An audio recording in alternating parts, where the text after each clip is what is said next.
Alhamdulillah. Alhamdulillahi wa kafa. Wa salamun ala ibadihi alladhina istafa amma ba'd. A'udhu billahi minash shaitanir rajim. Bismillahir rahmanir rahim. والذين جاهدوا فينا لنهدينهم سبلنا سبحان ربك رب العزة عما يصفون وسلام على المرسلين والحمد لله رب العالمين اللهم صل على سيدنا محمد وعلى آل سيدنا محمد وبارك وسلم اللهم صل على سيدنا محمد وعلى آل سيدنا محمد وبارك وسلم اللهم صل على سيدنا محمد وعلى آل سيدنا محمد وبارك وسلم. Welcome back to day 25 of the viral Spirituality Bites.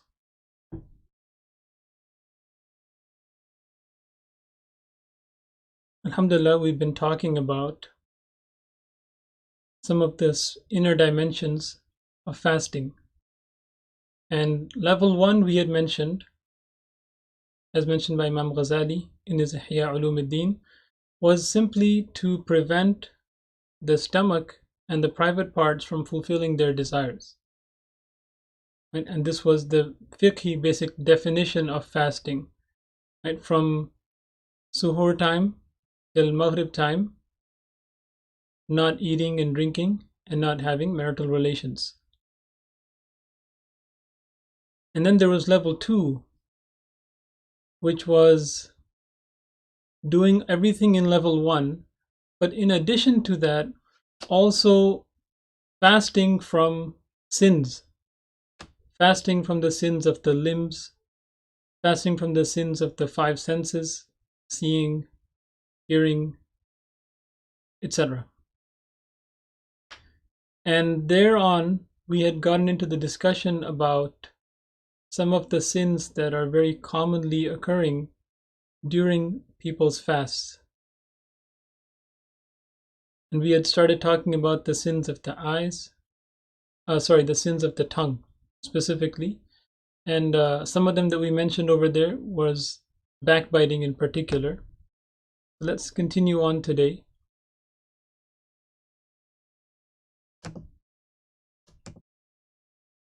With the inner dimensions of fasting. We had also mentioned why backbiting was such a big deal. Why backbiting was so dangerous.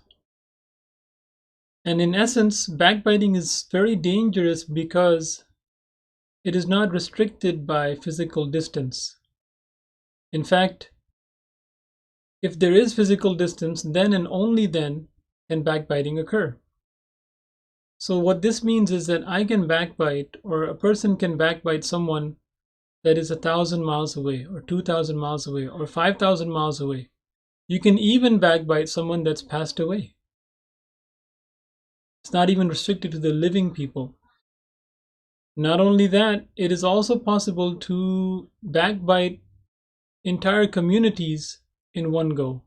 Where you say, all the people from this country are like this. All the people from this group are like this. And the reason why this is extremely dangerous on top of this is that this is a sin that involves another human being. And this is the kind of sin that cannot be forgiven unless that human being, that fellow slave of Allah subhanahu wa ta'ala of yours, forgives you for this sin, because it involves their right. This is no longer simply involving the right of Allah subhanahu wa ta'ala, which if Allah subhanahu wa ta'ala wishes, He may forgive.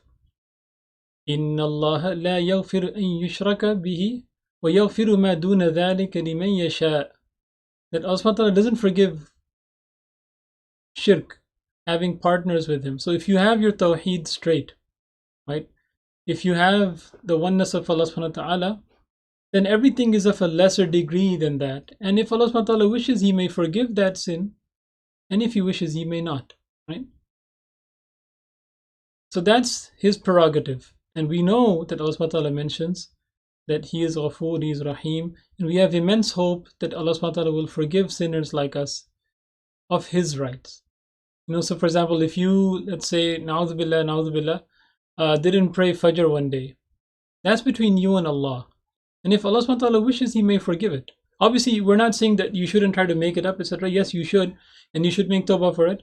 But if you show up on the day of judgment with a missed fajr, it's possible Allah subhanahu wa ta'ala may forgive that for you.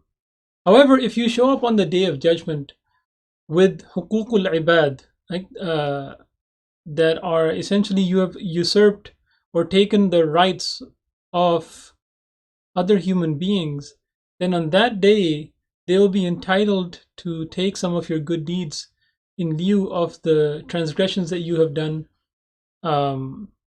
against them.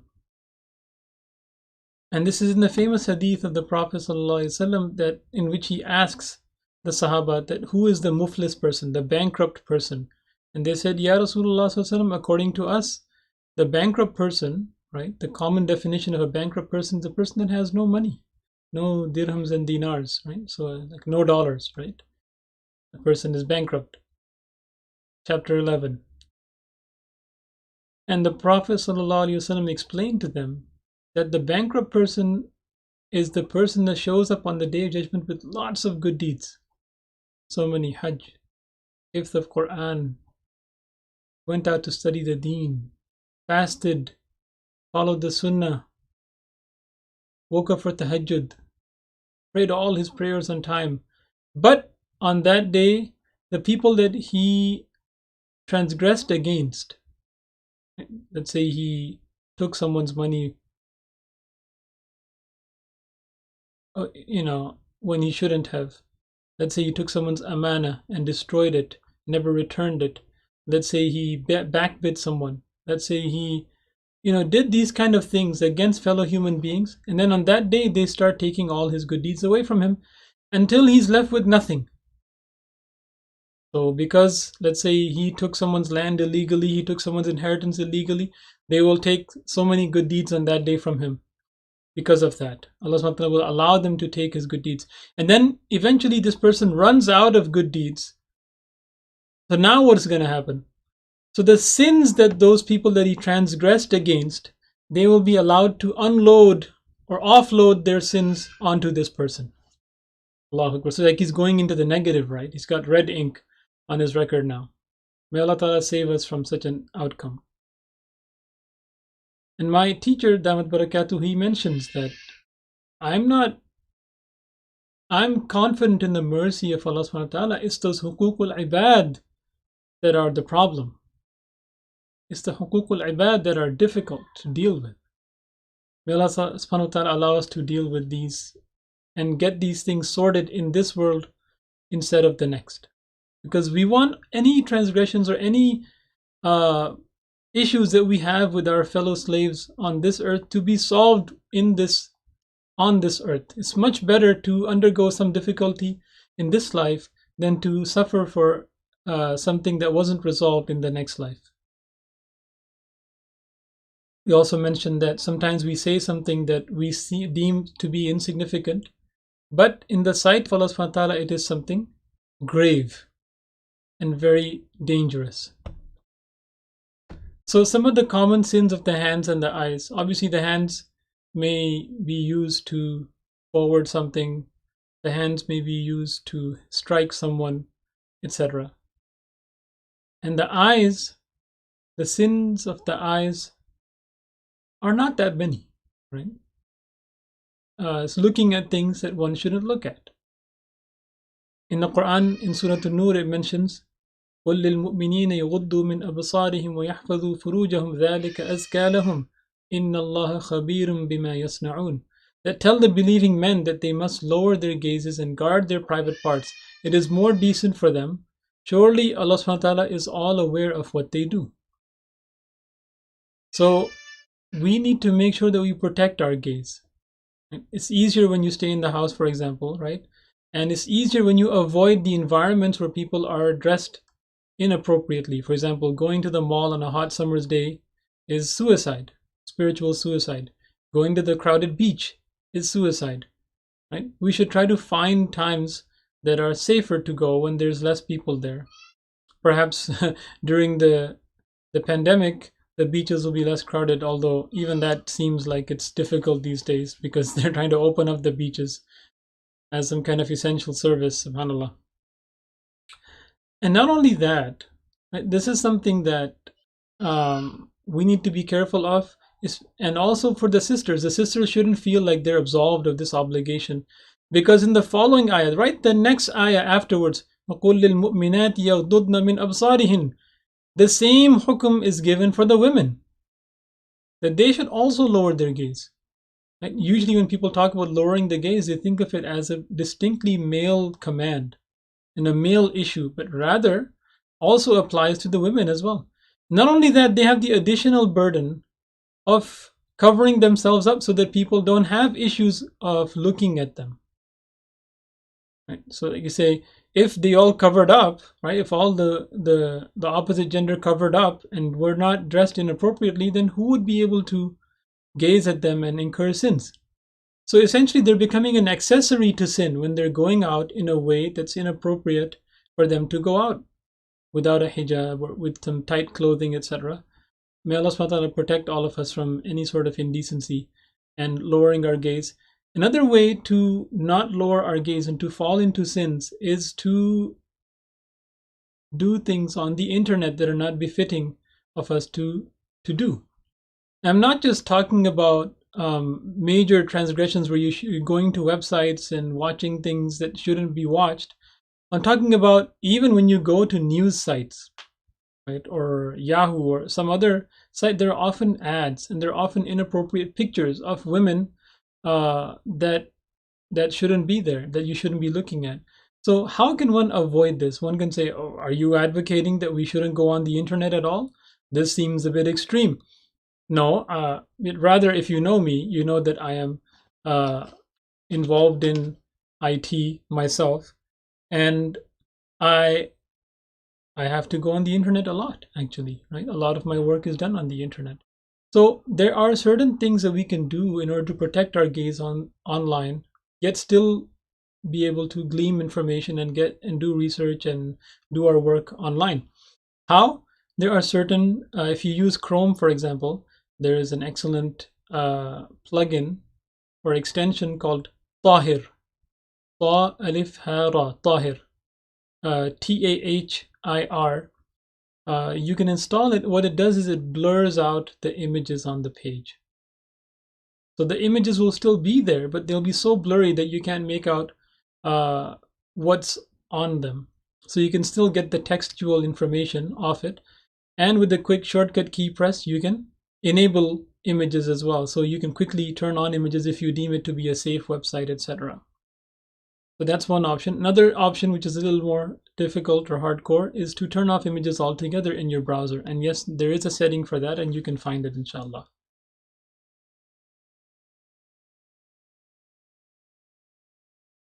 Now, I wanted to add one benefit, right, of lowering our gaze. Number one, so Allah subhanahu wa ta'ala already mentioned in the ayah, وَيَحْفَظُوا فُرُوجَهُم, that they should guard their private parts. There's a hint there you could gauge from there that if you are able to lower your gaze, you'll be able to guard your private parts. Because oftentimes it starts with a gaze. So in the next hadith we see ثلاثة لا ترى أعينهم النار عين عرست في سبيل الله وعين بكت من خشية الله وعين غضت عن محارم. Allahu Akbar. 3 eyes will not see the hellfire. We don't even want to see it. We don't even want to smell it. We won't even want to be close to it. Number one, an eye standing guard in the way of Allah. Sometimes when the masjid asks for volunteers to stand guard at the masjid, this is a good opportunity for that. An eye weeping from fear of Allah subhanahu wa ta'ala. These are the nights to do this, right? To weep in the fear of Allah subhanahu wa ta'ala, to weep out of tawbah, to weep out of anything for the sake of Allah subhanahu wa ta'ala. And lastly, an eye lowering its gaze from what Allah subhanahu wa ta'ala has forbidden. Anytime we're faced with a ghair mahram outside, and we lower our gaze, we are adding ourselves to this category of eyes that will not even see the hellfire. May Allah subhanahu wa ta'ala make us amongst those people. Allahu Akbar. Some of the sins of the ear. So you say, what are the sins of the ear? So number one, we already mentioned listening to backbiting. right? So the sin of the tongue is to do backbiting, to say bad things about people. And the sin of the ear would be, the corresponding sin is to listen to the backbiting. And we already mentioned the details earlier. Another sin of the ear is to listen to music, which is extremely common in our era. In the past, you would imagine, I mean, how would people listen to music, let's say 300 years ago? They had to find a musician, right? They had to find a musician, they had to find someone with musical instruments, and then and only then could you listen to music. Now, anyone's ringtone could go off, and oftentimes it's a musical ringtone. May Allah Ta'ala forgive all of us. These things are going off in front of the Kaaba, in front of the Rawda of the Prophet ﷺ. We need to be very careful. And sometimes people, Allahu Akbar, they come back and they say, where does it say that music is haram in the Quran? Right? We don't think music is haram. So the number one in the Quran, it mentions in Surah Luqman, وَمِنَ النَّاسِ مَن يَشْتَرِي لَهْوَ الْحَدِيثِ لِيُضِلَّ عَن سَبِيلِ اللَّهِ. That from amongst the people, there are people that purchase, right, lahwal hadith, like this useless kind of vain talk, in order to take people away from the Quran, right, and from the path of Allah subhanahu wa ta'ala. What this was that since the Quran had such an amazing effect on people, it was mesmerizing to the people that understood Quran at the time of the Sahaba, and of course all of them understood Arabic. People used to, it was like a show, right? People would gather around, like for example Abu Bakr radiallahu anhu praying inside his house. Obviously the houses were different from the houses that we have today. When he used to recite loud at night the Quran, people would gather outside to listen to this amazing speech. Right? So the kuffar realized the power of the Quran, and therefore one of them, he purchased these singing girls, like, you know, like a quartet or like a chorus, right, of singing girls, the kind of like the show of that time, in order to sing, so that people would, instead of going to listen to the Quran, they would rather go listen to these singing, dancing girls. And essentially this is what music does. It distracts us from the Quran and from the things that we'd rather be doing instead of listening to music. And look at this hadith narrated in Sahih al-Bukhari. It says, from among my followers there will be some people who will consider illegal intercourse, the wearing of silk, the drinking of alcoholic drinks, and the use of musical instruments as lawful. Meaning that obviously it's unlawful. Some people will consider these things in the previous categories we all know to be illegal, right? The wearing of silk, the drinking of alcohol, etc., and zina. Those are obviously, so this is like in the same category, right? It's unlawful. So there will be some people, like, and this is like near the end of times, obviously. Some people will try to say that musical instruments are lawful. This is a sign of the end of times. This is something the Prophet ﷺ did not look upon as something good. May Allah subhanahu wa ta'ala allow us to save our ears from such things. And then I wanted to talk about one more sin, right? Which is, mashallah, hopefully you can recognize this Muslim brother of ours. I didn't add him here because I think of him in a bad way, but rather because he is one of the people that is considered to be one of the strongest, the toughest guys out there today, right? May Allah Ta'ala bless him. ليس الشديد بالسرعة إنما الشديد الذي يملك نفسه عند الغضب. The strong one, like the wrestler, right? The UFC champion fighter is not the one who overcomes the people by his strength, but the strong one is the one who controls himself while in anger. People think that by getting angry, they're showing how strong they are. But rather, may Allah Ta'ala forgive all of us for this, but rather they're showing how weak they are. Anger is a sign of a spiritually weak person. You want to be the UFC wrestler, right? In terms of spirituality, we need to be able to control our anger. And the Prophet ﷺ mentioned categories of people in terms of anger. Behold, among them is the slow to get angry and the quick to calm. Right? This is the best category. slow to get angry, but quick to become calm again. Among them is the quick to anger and quick to calm. This is not so good. They quickly get angry, but they also quickly come back down. So is with this, so is with that. Among them is the quick to get angry and slow to calm. Allahu Akbar. This is the worst one, right? They quickly get angry and it takes ages for them to come back down to earth. And indeed, the best among them is the slow to get angry and the quick to calm. And the worst of them is the quick to get angry and the slow to calm. Which category do you fall in? It's my question to all of us. Which category do we fall in? May Allah Ta'ala make us from the best category. Please make sure you keep this needy servant of Allah subhanahu wa ta'ala in your du'as and the ummah of the Prophet sallallahu alaihi wasallam. Wa akhiru da'wana.